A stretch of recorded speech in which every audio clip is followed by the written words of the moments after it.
Okay, welcome everyone to another episode of The Damage Report. I am John Idarola. We are going to be discussing the news as it exists today. I wish it was something other than it was, but this is what we've got.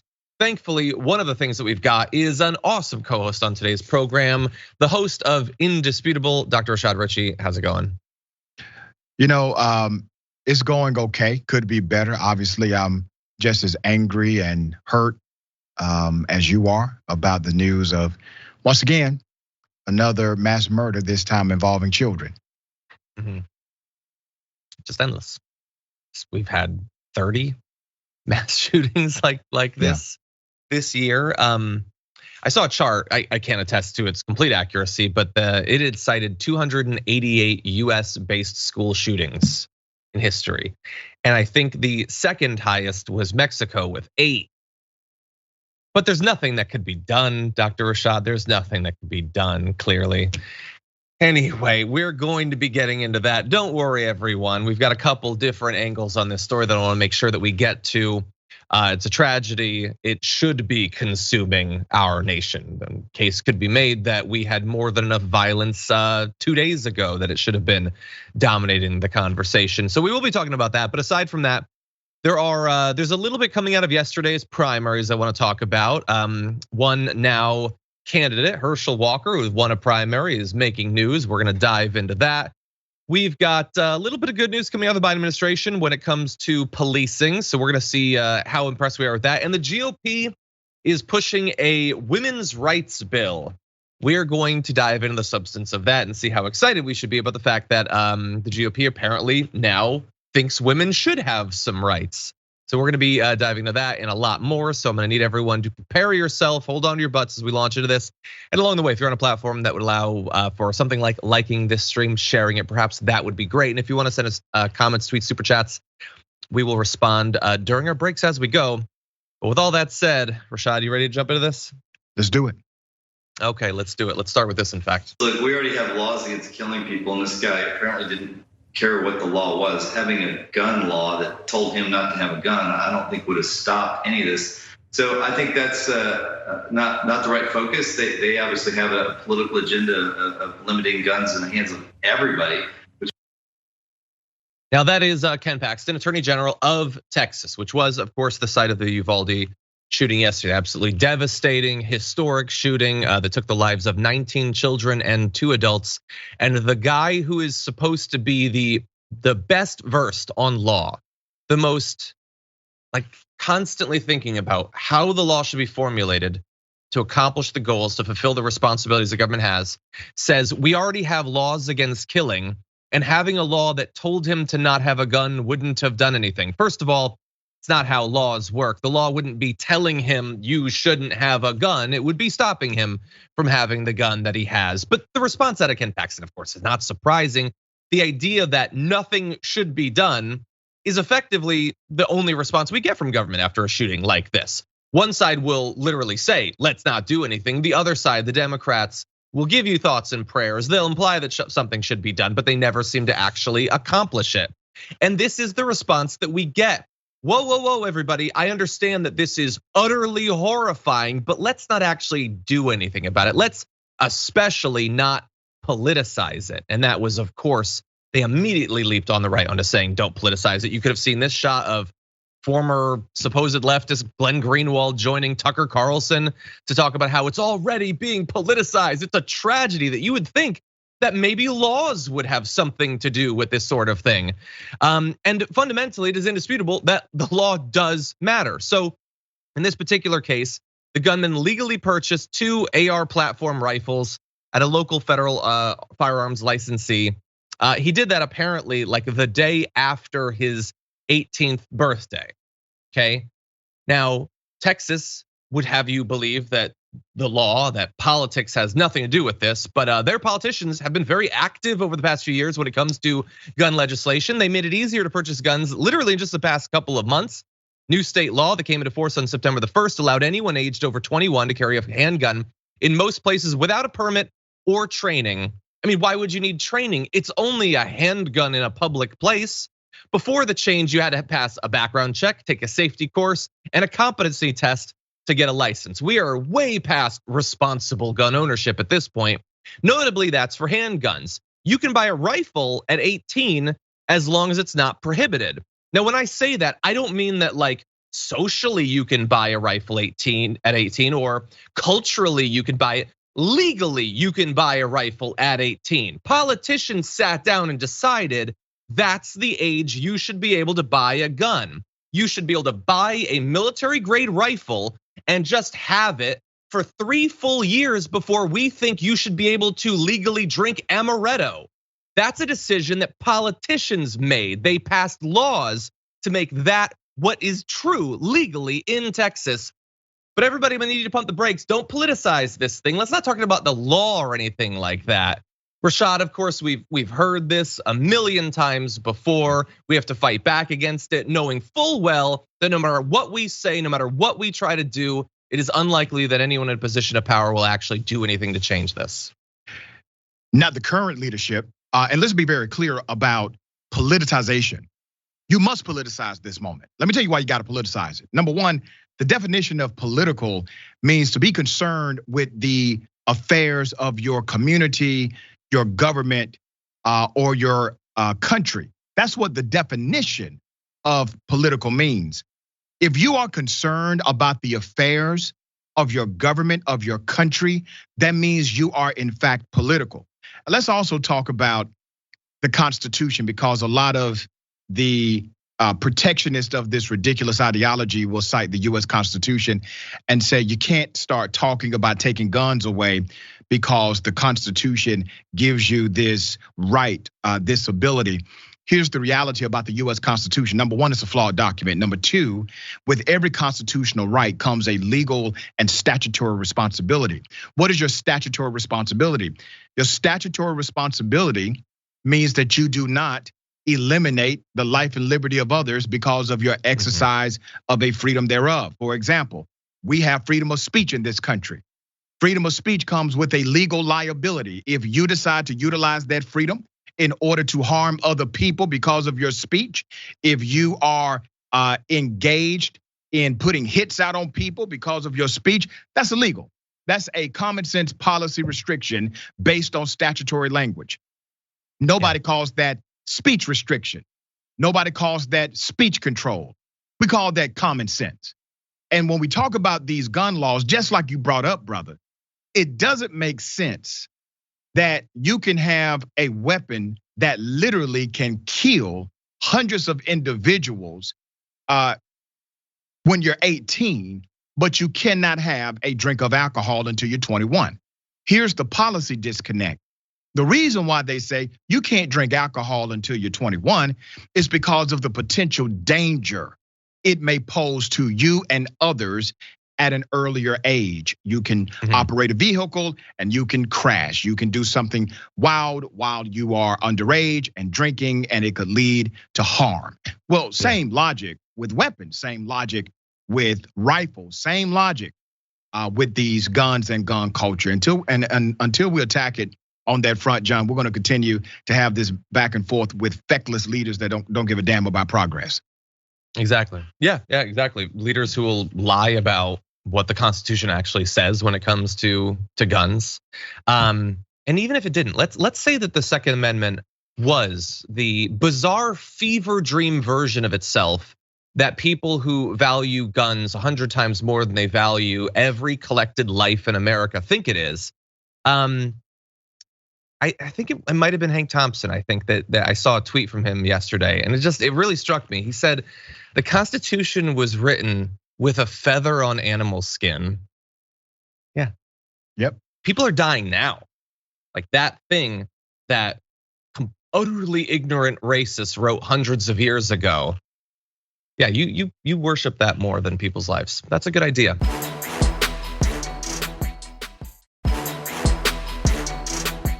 Anyway, I want to get into a bit more of who has actually been political when it comes to guns, and in fact, the shooting that we just saw.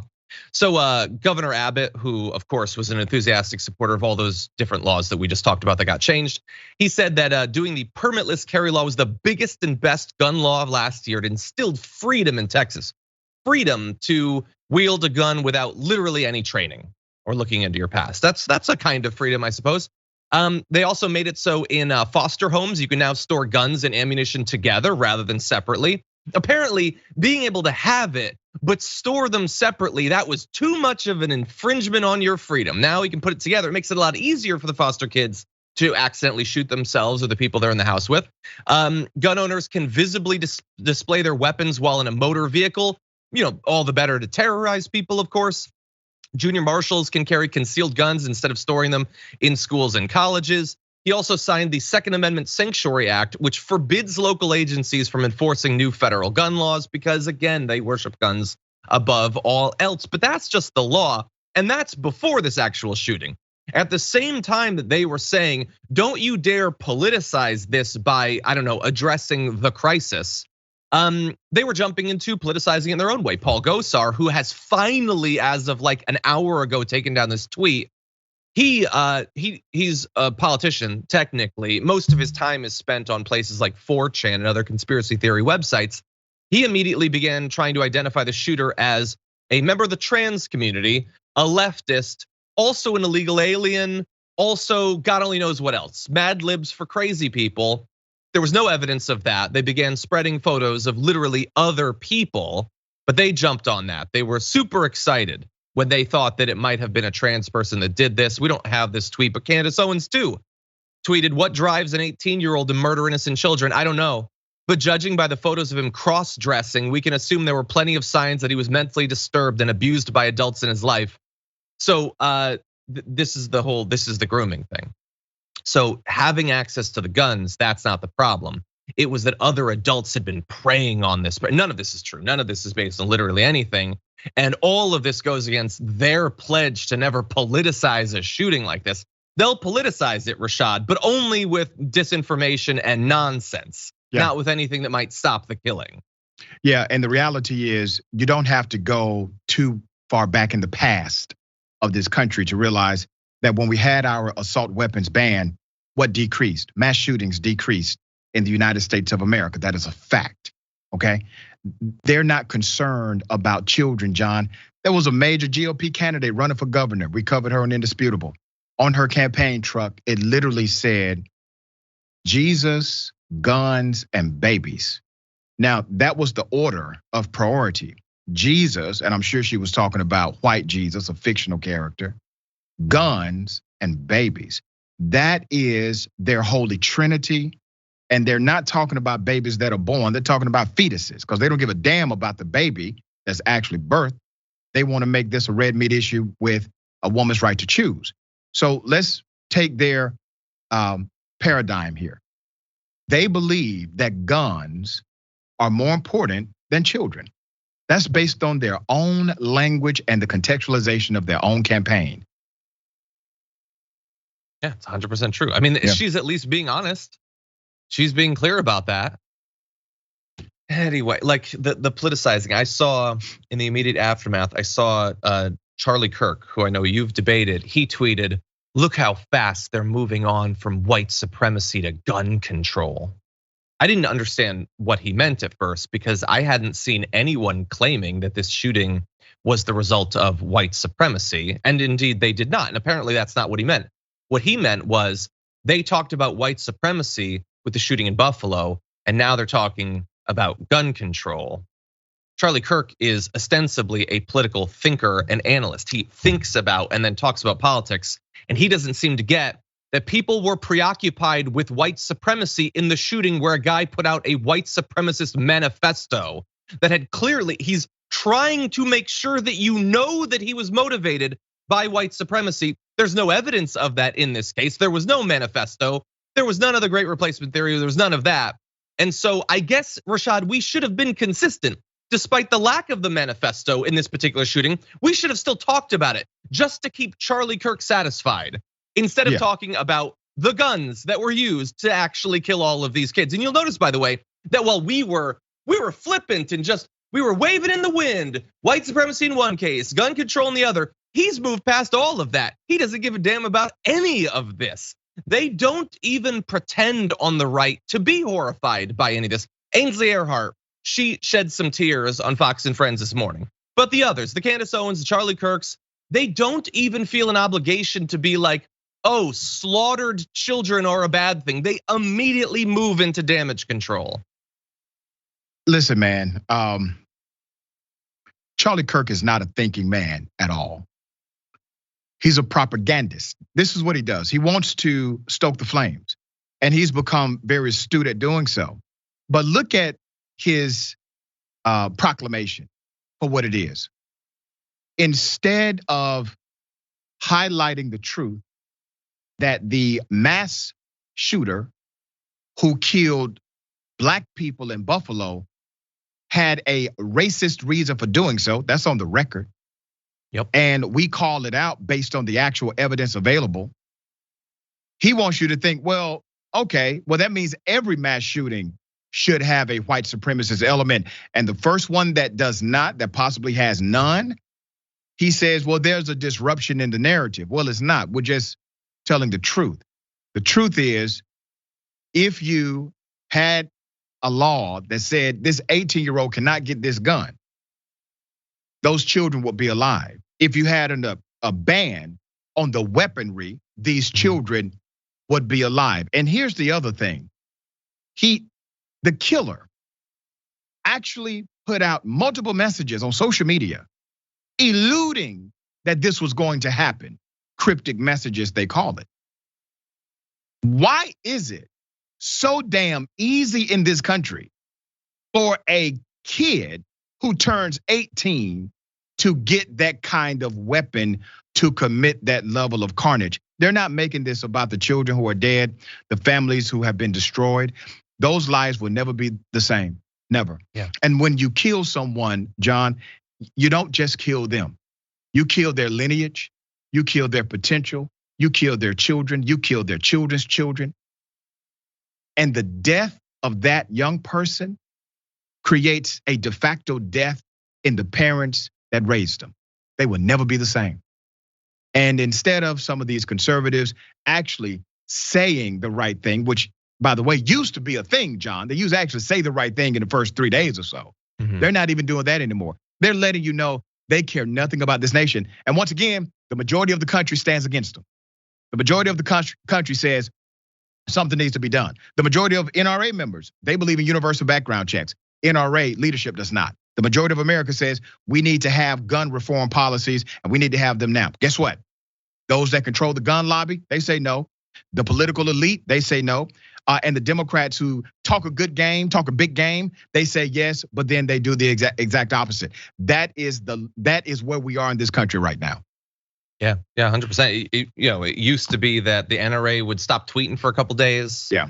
So everyone was pointing out that in addition to the fact that apparently the last day of school was going to be Thursday, so these kids got so close to being safe for once, not being in an environment where we make them unsafe by the fact that we tolerate so much of this violence. All these right wingers are going to go speak at an NRA conference on Friday. And they haven't all confirmed whether they still will or not, but Trump has. He says, I am still going and speaking at that. So again, we are moving way past even like Biden. He's still he's performing like the ritual where he comes and he gives a speech where he implies that the government should do something. That's the only thing they'll do, but he's doing that. The right has moved past that. They're not even going to pretend that they care about these kids. Like Rashad, you're so right about like the shattering the family. I almost don't even want to say this thing that I saw, but we do not shield our audience. They had the parents going and giving DNA samples because they couldn't identify the remains of some of the children that had been killed. And DNA was the only way that they would know which murdered kid was which. And they're moving past that. Candace Owens will shed no tears. Charlie Kirk, Tucker Carlson, his defenders on the supposed left, they're moving past that. They're perfectly fine with that. And there's a lot of people watching this right now. There's literally thousands of people across many different communities. It is almost certain that one of you lives in an environment where you will be maybe a few miles away from the next shooting. Nothing that's done now, and nothing will be done, but nothing that's done now will stop the one that just happened. But we are guaranteeing with the inaction that we are going to be witnessing today, tomorrow, throughout until finally, maybe Friday, we've moved on and no one is talking about this anymore. We are guaranteeing that this is going to happen. This is like a record-breaking massacre, but it won't be for long because there's people out there that see this, sick people that think I can do better, and no one is gonna stop them from getting the weapons necessary to do it. Charlie Kirk, Donald Trump, all of them, they want mass shooters to be as well armed as possible, and that is indisputable. Man, when are we going to get tired of routine? Routine responses, routine leadership, routine performative dynamics. Here's what Biden is going to do because it's already in the playbook. Console the nation, visit the family, hold a press conference where the shooting happened. Say it won't happen again.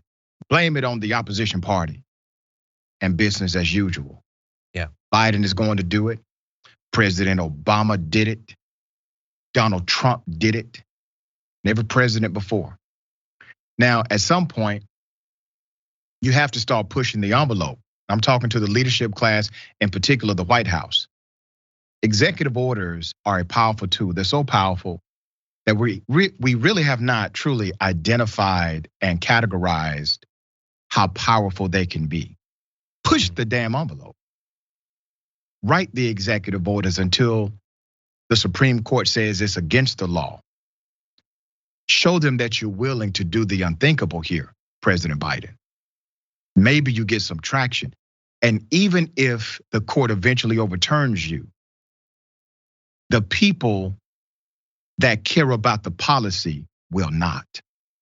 They will reward you for trying. But damn it, you're not even trying. Yeah, no, we can't get them to cancel a tiny fraction of student loan debt, like a less controversial thing than something like this. And some centrists will say what you already jumped out in front of, like, well, no, they'll just reverse it later. Make them. That's right. Make them reverse. Put them on the defensive. Finally. Exactly. Make them do the incredibly unpopular thing. Show that you will actually fight. People do not regularly get fired up to vote to keep in power people who simply preemptively surrender on any tough question. Yeah.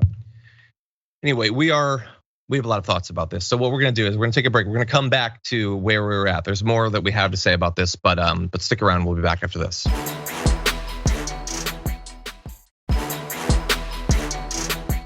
Okay, everybody, I think not surprising. We have more to say about this. Let's start off with this video. And it should not be an occupational hazard of an elementary school student to go to school and for this to happen to them. And I really hope people don't speculate, don't jump to the usual political conclusions, don't call for these sweeping massive changes while people are grieving. And it sounds to me like may not even have been reunited with their children yet. Okay, so don't everybody jump to conclusions. Don't try to do anything legally to change this. That's what Kellyanne Conway was saying. Now, oddly enough, while the Republicans won't allow literally anything to be done in regards to guns, it doesn't matter if 90% of the country agrees on background checks, 99%, 120%. It wouldn't matter, literally nothing. And background checks are, by the way, the smallest, most shallow, it's like pudding soft regulations. They won't even allow that. But they do have ideas. There are things that the right wants to do, and I want to run through some of these insane things that they're proposing. So we're gonna start off with Ted Cruz. Take a look at this. We know from past experience that the most effective tool for keeping kids safe is armed law enforcement on the campus. You know, inevitably, when there's a murder of this kind, you see politicians try to politicize it. You see Democrats and a lot of folks in the media whose immediate solution is to try to restrict the constitutional rights of law-abiding citizens. That doesn't work. Okay, so Ted Cruz is an idiot, a weenie, a liar, and all of that's on display in this particular case. He says don't politicize it. He immediately did, saying we should have more armed guards in the schools. Oops, they did. In this particular case, the thing that he thinks would have solved this problem literally did not. As was confirmed by a member of the Texas Department of Public Safety, the shooter crashed his car near the school, got out with a gun and wearing body armor. Literally none of that does Ted Cruz want to change. He wants them to have access to guns and body armor. Law enforcement engaged him. He made his way into school anyway and went classroom to classroom shooting. They have armed guards. They do.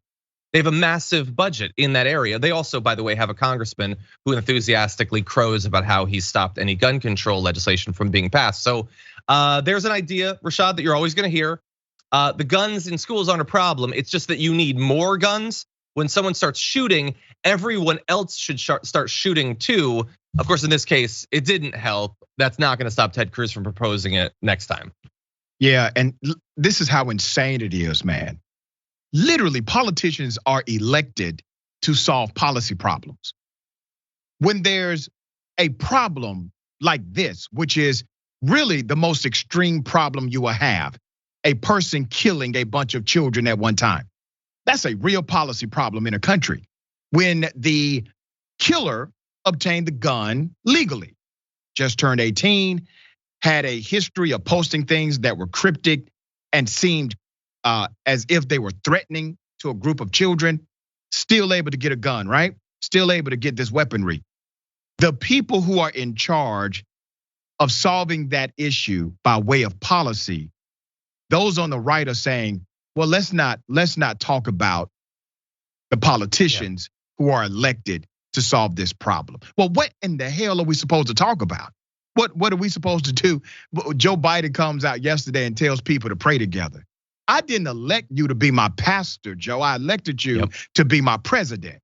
So now I need a presidential policy related response to this. That's what we elected you to do, not to sing Kumbaya or just to give us words of encouragement. There are inspirational speakers that can do that. You, sir, are president of the United States of America. You got to start acting like it. Exactly. Yeah, I would add, I want Ted Cruz to start acting like he's a senator from that state. I want him to at least pretend that he cares more about stopping more of these Texas massacres than he does stopping like Ruger's stock price from dropping slightly. It is clear where his loyalties lie. Like he wants to stop critical race theory from being taught in K through 12 education, something that's not even taught in K through 12. Mm-hmm. If they had that vigor for something that's actually a problem like this, then problem solved. Yeah, exactly. By the way, they've spent literally months talking constantly about protecting our kids from what? The Handmaid's Tale, a book about being gay. Those are the true threats, of course. That's not the only idea though, the armed guards. One guest was brought into Fox News in the immediate aftermath of the shooting to say that we need man traps and tripwires. I'm not gonna play this video because I don't hate the audience, but I will read a little bit of what this, I'm not gonna swear, what this person had to say.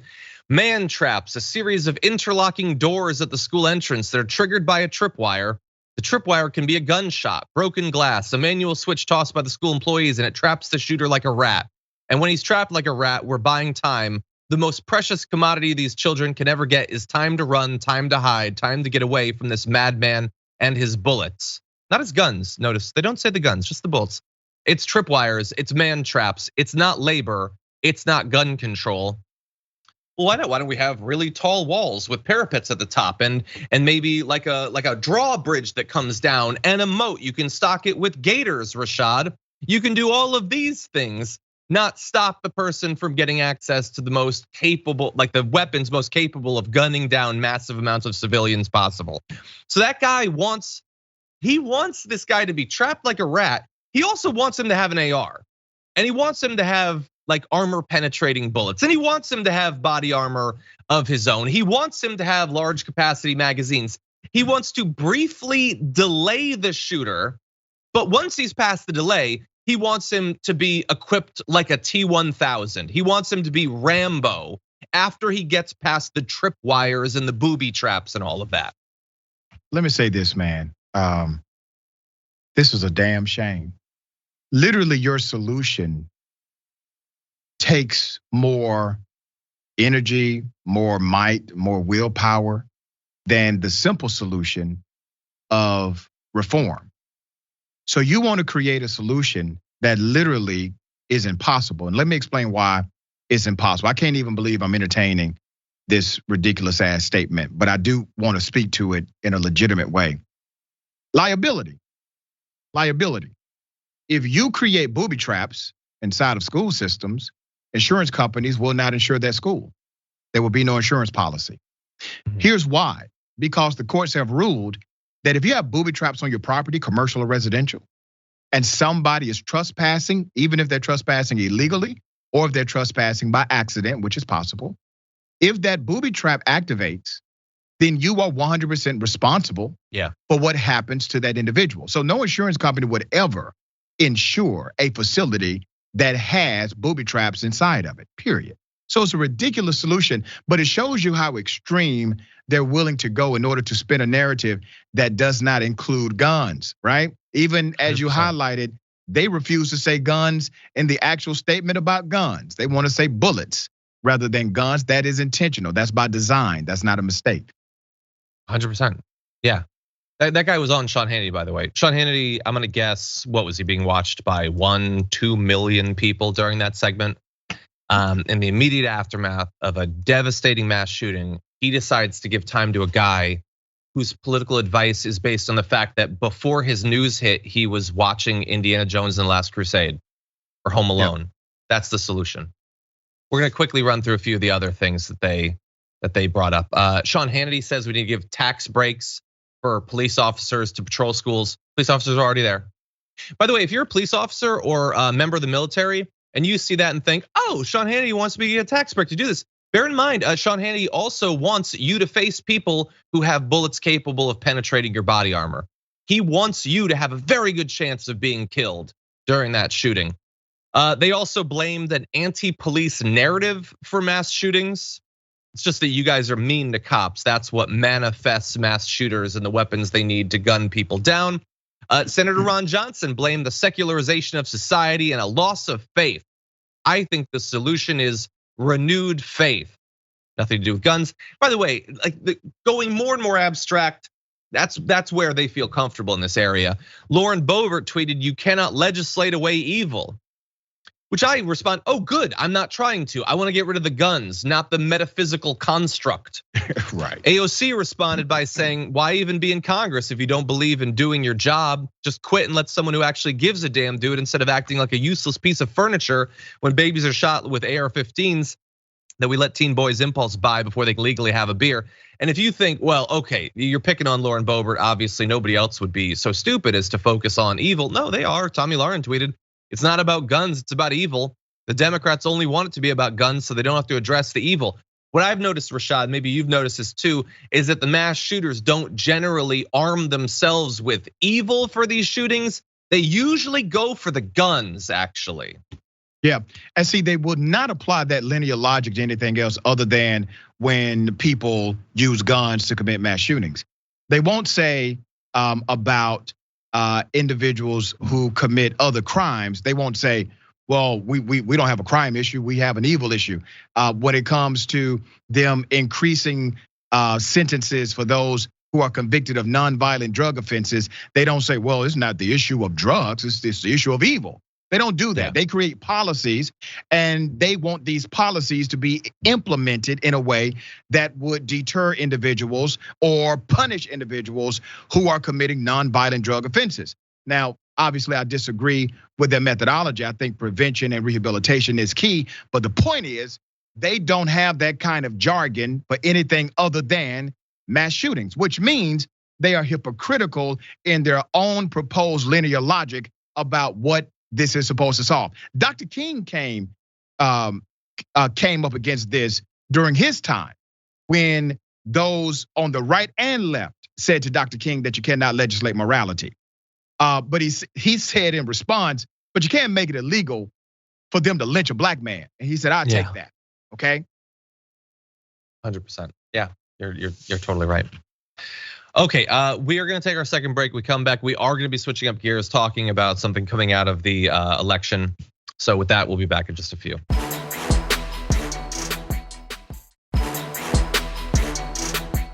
Okay, there's gonna be a little bit of a thematic linkage to what we were talking about earlier, but we've got a guy who might be the next senator from Georgia, so let's jump into this video.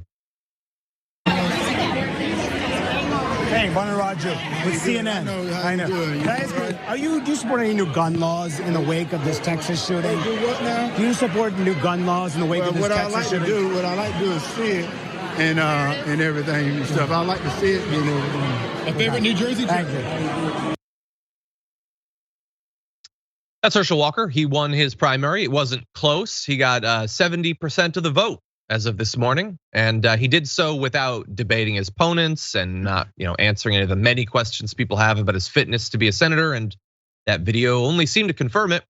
What he wants to do is see it and something or whatever, and then he walks away from Raju right there. Everybody is wondering what he would do as a senator to protect the children of Georgia, and his response is he wants to see it and something. Rashad, that did not make me feel better. He's a dumbass, and what he's really saying is he wants to be told what to say, and because no one has told him what to say, he has no comment, he has no opinion, nobody has guided him on the talking point. Now, yes, he has low intellectual capacity. I feel completely comfortable saying that because I met the guy. Number two, there's a reason he slaughtered the field in the Republican primary for US Senate in Georgia last night. And it's not just because Trump endorses him. Remember, the other Trump endorsed candidate in Georgia lost by a massive amount. Purdue lost by a massive amount yesterday. He was Trump endorsed as well. Vernon Jones was Trump endorsed also. So why did Herschel Walker win his election when other Trump endorsed candidates lost in Georgia and other southern states? It's because Herschel Walker is the most controllable person in the GOP fighting for an opportunity to become their surrogate. Mm-hmm. He has zero backbone. He lacks integrity. Even in his own book, he admitted that he has had issues with his own integrity. Now, according to him, Jesus has delivered him from all of his lies. But just recently, John, the man was out for lying about even graduating from college. He said he graduated top of his class. He took away glory from somebody because somebody actually did graduate that year and graduated top of their class. And guess what? He's so beloved from that college community. Nobody called him out on it until we started to research. Wait a minute. He's not in a yearbook. We can't find his degree. It took years before anyone ever called him out on it. So now he's been called out on the lies about his businesses, about his education. And remember, who lies about their education when they are one of the most respected sportsmen in the United States and really in the world? I mean, Herschel Walker is legendary in the sports arena. Why lie about your academics? Why lie about your education? Because he wants to fit in somewhere, brother. He wants to desperately fit in to a culture that he probably thinks if he can connect to this culture of white elitism, of white academics, of the political class of the GOP and their elitism, if he could connect and he can become one of them, then he has arrived. He's the most dangerous person to ever put in political office because he's not there for people. He's there to validate himself, and he will do whatever they tell him to do in order to keep that validation going. 100%. Yeah. And along the way, the lie that you identified, that's the same exact lie that Trump told. That's right. He lied that he was first in his class. He's just following the pattern there. He may not even know that he's doing it. He may not know literally anything that he's doing, but that is the pattern that he's following. By the way, like all the concerns on Fox News and on the right about Joe Biden and his mental fitness, any of them expressing concern about Herschel Walker? No.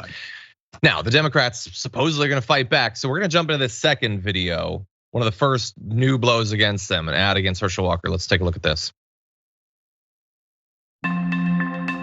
Herschel Walker. Herschel Walker. Herschel Walker. Herschel Walker. Herschel Walker, the candidate, is drumming up controversy. A big name Senate candidate doing damage control. Walker violated the law by spending money as a political candidate before declaring his candidacy. Records showed Mr. Walker's own company benefited from PPP loans despite ridiculing businesses that took the payout. A scheduled campaign event for former NFL star canceled today following backlash from this, a swastika made up of vaccine syringes.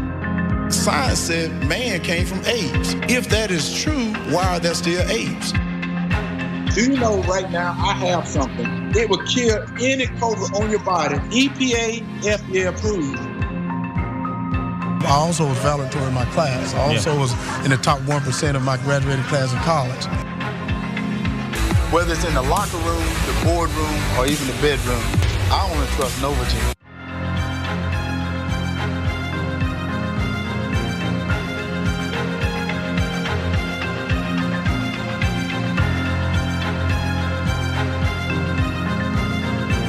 You're not sure what he's going to say. You know, after 20 minutes, you're not sure what he's going to come up with.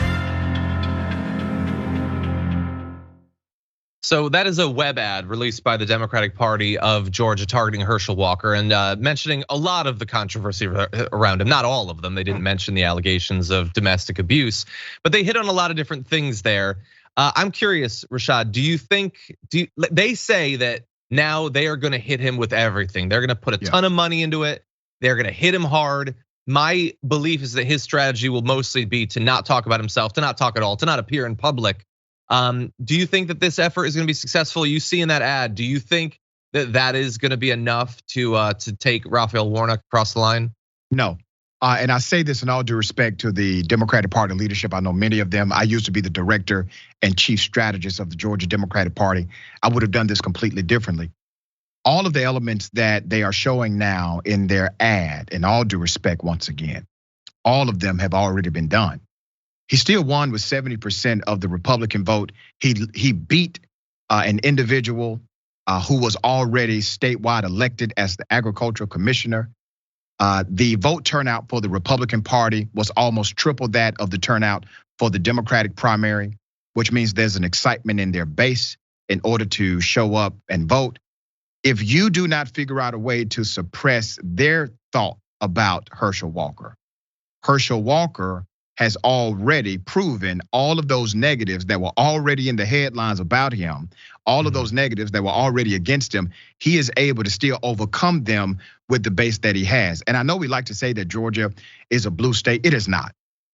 Make no mistake about it. Georgia is not a blue state. If you keep thinking Georgia is a blue state, you're going to run into some problems and start scratching your head after election day in the general. Georgia has a Democratic U.S. Senator 1 and 2, all right? You got Ossoff, you got Warnock. Georgia has a Republican governor, a Republican lieutenant governor, a Republican secretary of state, a Republican Department of Labor commissioner, a Republican legislature, Republican House, Republican Senate. Everything else is Republican. The majority of the counties are Republican, majority of the sheriffs are Republican, majority of the members of commission are Republican. The list goes on and on and on. It is not a Democratic state. So while you're running ads that would absolutely shock and appall us, the man just won with hundreds of thousands of votes in his primary, and the vote total, once again, tripled that of the performance of the Democratic side. You have to now start suppressing his votes on the conservative side in order to make this thing land. Yeah, I hope that they've got something. I don't think we have time to play the ad, but they have an ad that they're running against Warnock that says that he's in favor of higher gas prices, higher grocery prices, a bunch of nonsense. It's not true, but it'll probably be more effective than reiterating to people that Herschel Walker isn't mentally competent. They already know that. They didn't find that to be an issue. They didn't care. In supporting him. They didn't care. They didn't care. They love Trump. This is not the sort of thing that's going to bother them.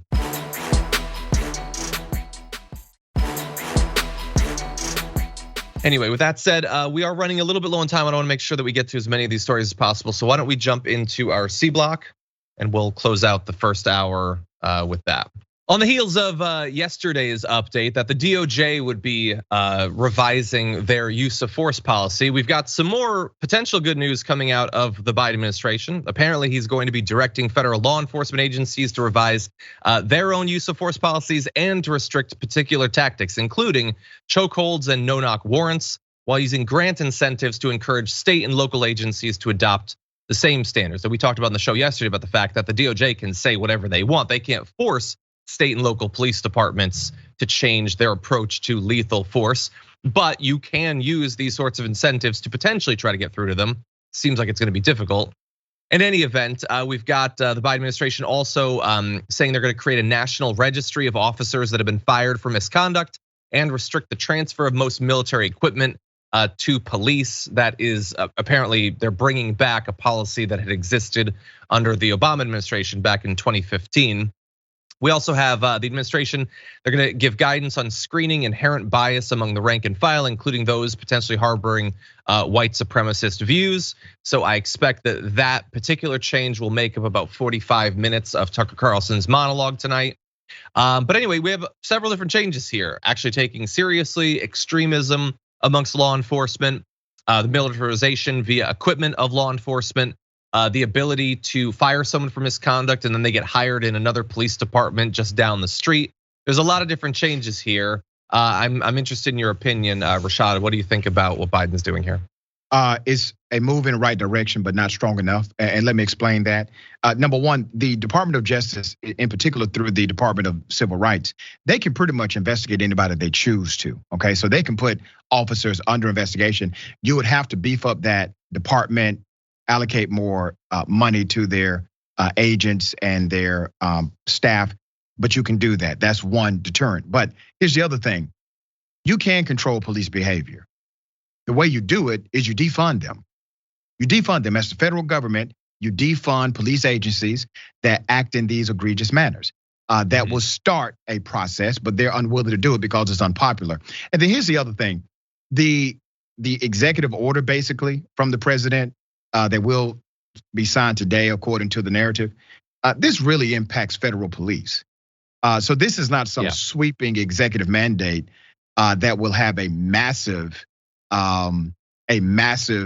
connection to those who are living everyday lives. You know, John, when I go out and I'm driving my car or I'm walking down the street, I'm not concerned about the FBI jumping out on me. That's not my concern. That's true. That's all right. True. So I get it, but it doesn't do enough. It's performative on many levels. This is not where the actual target concern is. Well, I think you're right. Despite that, some cops already reaching out to places like the New York Post. One cop in New York said it's beyond a slap in the face. It just goes to show you how far left Biden's gone now. Law enforcement is a tough job and they're making it 1,000 times harder. This job is hard as hell. It's even harder with everyone recording. Now you'll say if I'm fighting with somebody and put a little pressure on his back, he could die and I'm going to jail. Let him go. Why would I want to arrest him? Well, first of all, you're literally saying that the thing that you're doing is likely to kill someone. Your job is harder to do when people are recording you. Why would that be the case? What are you doing that makes it more difficult when people can see what it is that you did? But the idea that, Rashad, the idea that the job is 1,000 times harder if they can't use chokeholds, if they can't do no-knock warrants, that doesn't make it 10% harder, 50%. It's 1,000 times harder to have literally any reform, no matter how small, no matter how narrowly tailored, no matter how, as you point out, unlikely to actually affect any of these cops, because it's only going to affect federal officials. They immediately run to the right wing to start crying about how the job has become 1,000 times harder. Yeah, and here's the thing, being a cop is not the most dangerous profession in America. You know what the most dangerous profession is? Cutting trees. Per capita, based on injury and death, cutting trees is more dangerous than any other profession. You know what else is more dangerous than being a cop? Driving a taxi, working at a convenience store. These are dangerous jobs too. Do you see us changing laws for them in order to accommodate the fact that it is a dangerous job? No, we do not change the laws for them. If a tree cutter cuts a tree and it falls on a house and kills somebody, they're going to jail. We do not accommodate them because it is an unsafe job. Just like we should not simply accommodate cops because the job itself can be dangerous at times. 100%, I agree.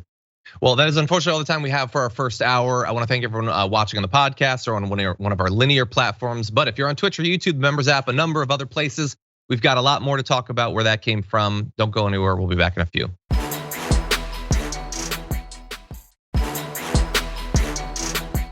Okay, the Dark Phoenix became a tier 1 member over on YouTube. Much appreciated. Thank you for being with us. Jonathan Toten has been a tier 2 member for 14 months. Says, last I saw, the area of Uvalde is in need of blood for the wounded. So if any dragons in the area and can donate, please consider doing so.